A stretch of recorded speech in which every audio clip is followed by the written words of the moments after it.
malade, il sort par là pour aller vers le lieu d'isolement. Alors, les malades, oui, il y a un bâton. De l'autre côté. Ce n'est pas stigmatisant. Non. Tel qu'il est, il n'est pas stigmatisant. Non, là c'est pour les malades qui viennent en consultation normale. Oui. C'est-à-dire à partir d'ici, dès qu'on remarque qu'il n'y a rien de Covid, on les oriente vers la consultation normale. Et les box de consultation normale, c'est de l'autre côté. Et quand on est suspect, enfin quand on a des éléments de Covid, c'est à ce moment-là que vous entrez dans le box 6. Et être orienté vers le lieu d'isolement.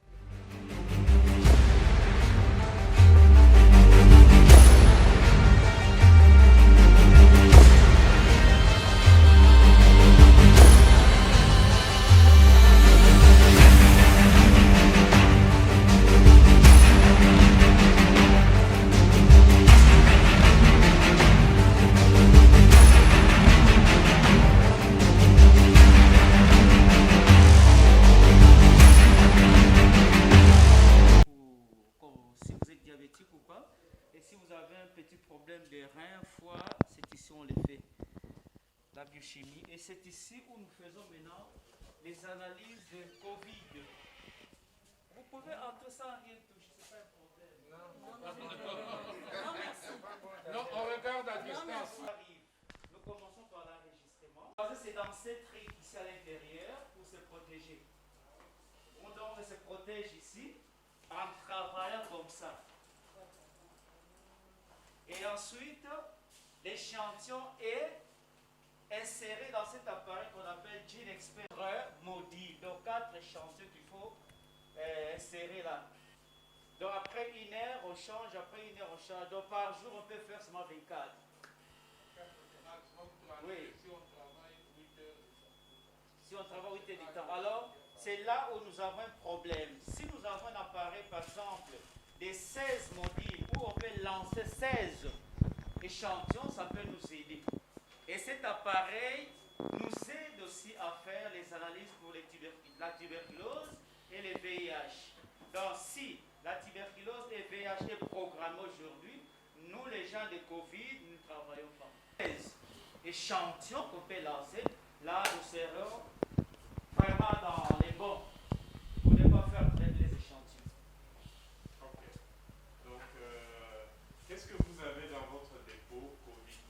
C'est-à-dire les techniques qu'on porte, les épis, les copies, l'écran facial et les masques. C'est presque tout. Et puis des petits tubes que nous utilisons pour transvaser l'échantillon et conserver au frigo pour envoyer à l'INRB pour les contrôles de qualité. Donc le vrai problème que nous avons, c'est l'appareil qui n'a que 4 individus. Les cartouches sont des... Je peux vous les montrer s'il vous plaît. C'est trick ici pour un échantillon.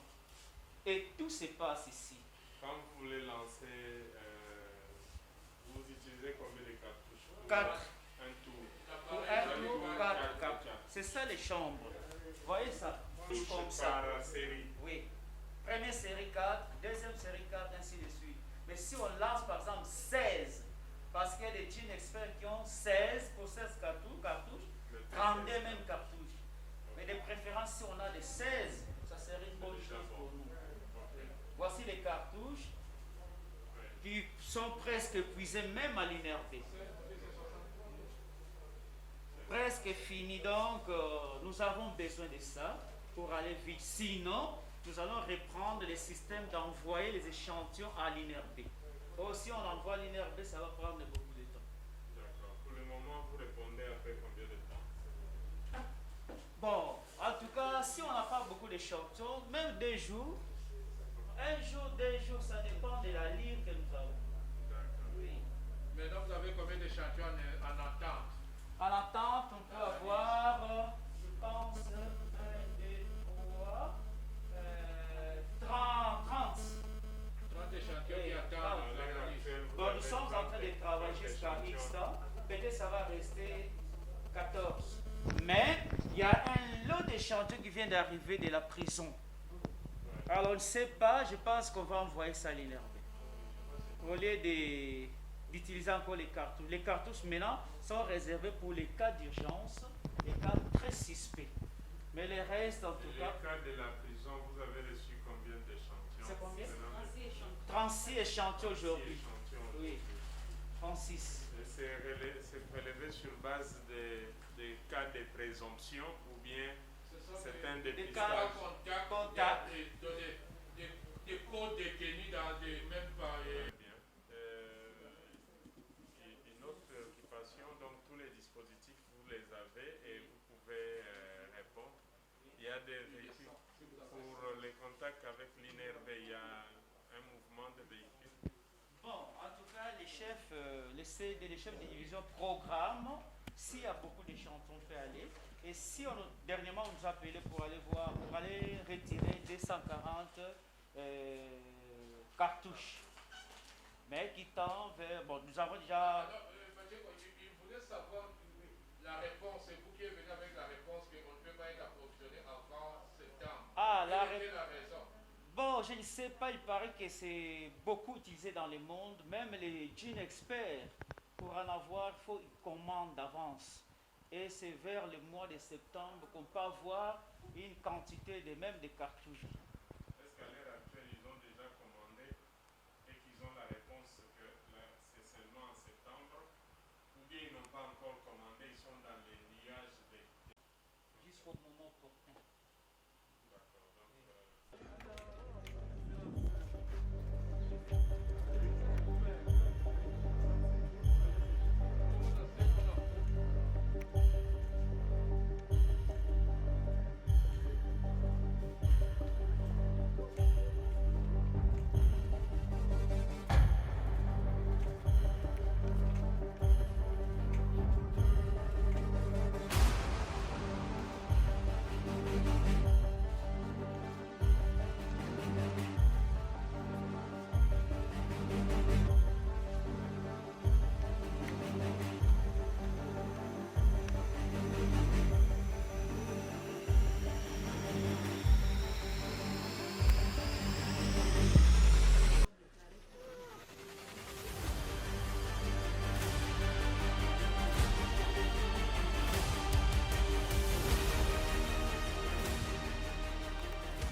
Un oxymètre de coups, mais vous verrez que l'oxymètre c'est difficile pour nous.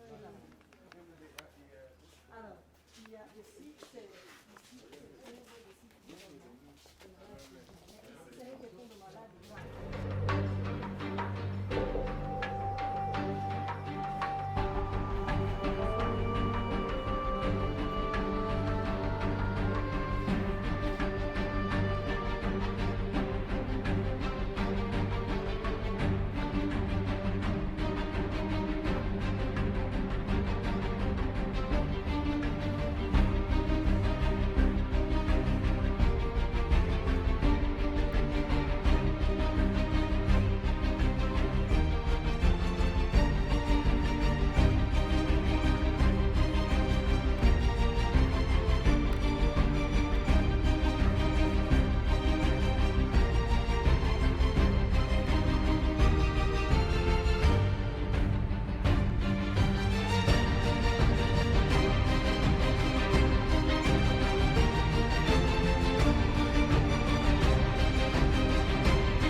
Le transport de retour, on va payer ça. Donc il y a tout ça qui fait que le suivi tel qu'il devait se faire correctement, il n'est presque pas fait. Et puis quand ils vont là-bas, ils doivent avoir un minimum d'équipement, ne fût-ce que pour prendre la température, la tension et tout. Et donc il faut qu'il y en ait suffisamment pour que tous ceux qui vont dans différents axes aient au moins quelque chose. Il y a tout ça.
Je me nomme Nestor Mandiang Makita. Je suis le ministre provincial de la Santé et j'ai aussi l'intérieur à ma chaîne.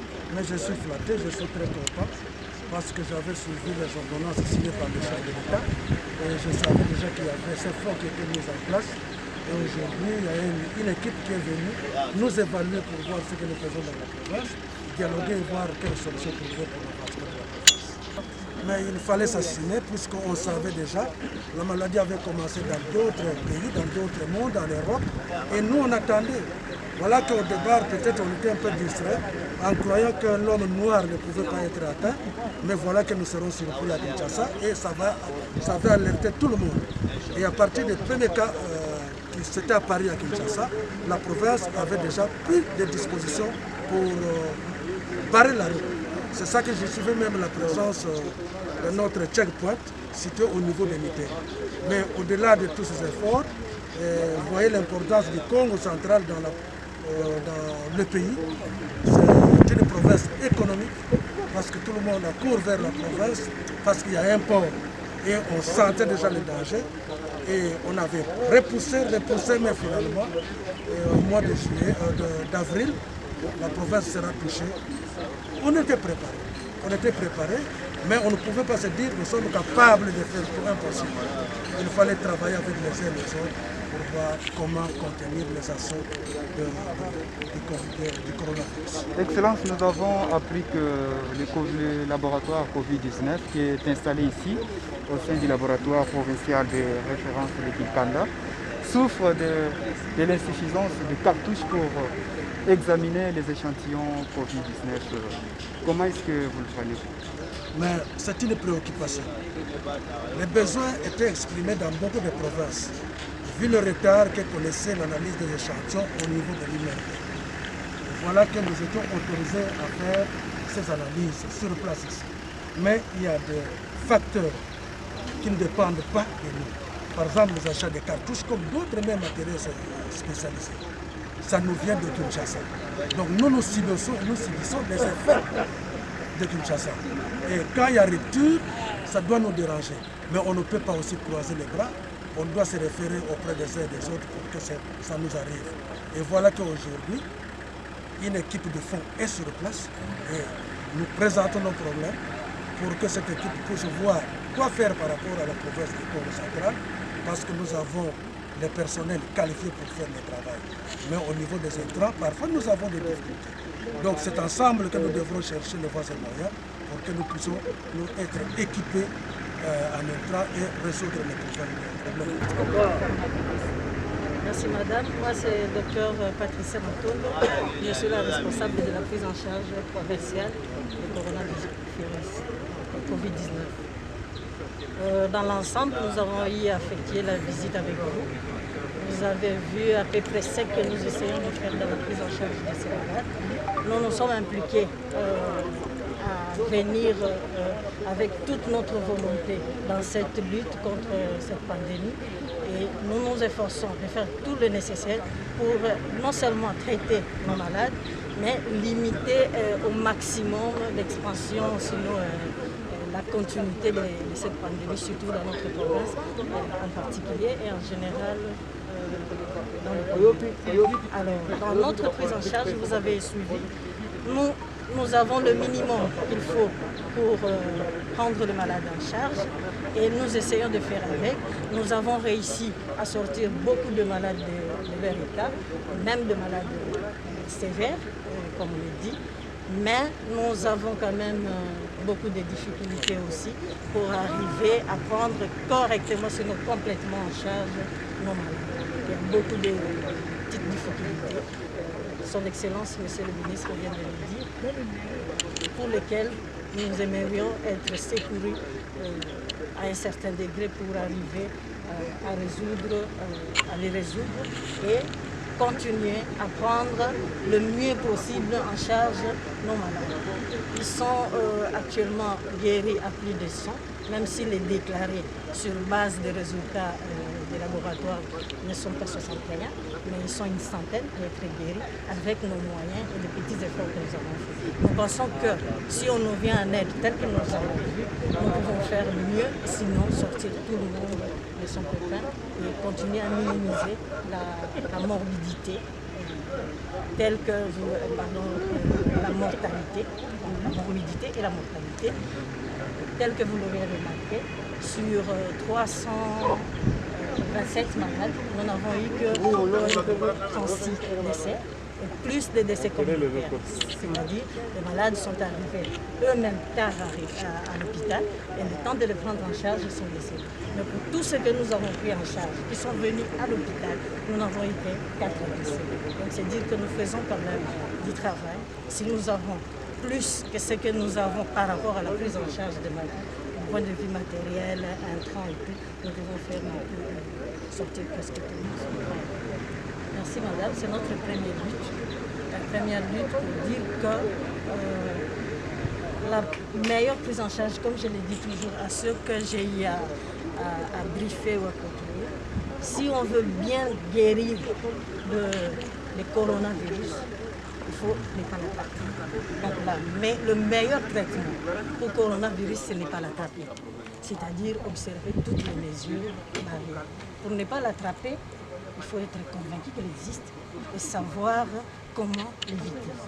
Donc c'est vrai qu'une grande partie de la population, même intellectuelle, n'est pas encore convaincue de cette maladie. Parfois même avec des personnels soignants qui ne sont pas complètement convaincus. Mais c'est dans notre lutte de continuer à sensibiliser, de continuer à les interpeller pour que nous puissions ensemble gérer cette pandémie. Sinon, il va continuer à nous garder dans nos maisons, continuer à limiter notre vie telle que nous sommes là et limiter notre joie de vivre. Donc nous sommes obligés, mais c'est vrai que c'est un problème majeur. Avec la communication, nous nous efforçons de la commission de communication, nous nous efforçons à atteindre le maximum de la population possible pour continuer à sensibiliser. Le personnel soignant, ils sont suffisamment protégés pendant qu'ils sont en train de travailler. Le problème se pose peut-être dans la pérennisation de cette protection, c'est-à-dire le minimum que nous avons nous permet de nous protéger maintenant. Mais quand nous devons projeter dans les temps et par rapport à la fréquence avec laquelle ils doivent mettre les équipements de protection, nous risquons à un certain moment d'être butés à un vrai problème de protection. C'est comme ça que nous vous interpellons aussi, vous qui êtes venus, pour prendre compte de ces paramètres par rapport à la protection. Pour le personnel soignant, oui, il y a 4 cas de décès, dont je parle 4 cas de décès médicaux, c'est-à-dire survenus en milieu hospitalier. Parmi eux, il y a 2 personnels soignants. Mais parmi les décès communautaires aussi, on a eu des personnels soignants. Parce que malheureusement, comme j'ai dit, le malade traîne longtemps chez lui avant de venir à la maison. Et même le personnel soignant s'automédique d'abord pendant longtemps à la maison avant de venir à l'hôpital. Donc il y a eu quelques personnels soignants, par exemple le cas de Nicolas, qui sont arrivés tard à l'hôpital et malheureusement qui est décédé. Merci. Avant que les résultats ne soient. Merci. Bon, notre impression, c'est que nous avons la réponse à notre question. En fait, l'élément moteur qui nous a conduits ici, c'est l'évaluation des besoins. Et lorsque nous arrivons sur place, nous voyons qu'effectivement, il y a des problèmes, mais des problèmes auxquels on peut apporter des solutions. Et ça nous donne plein de satisfaction à notre mission. Donc, nous sommes satisfaits par rapport à notre visite.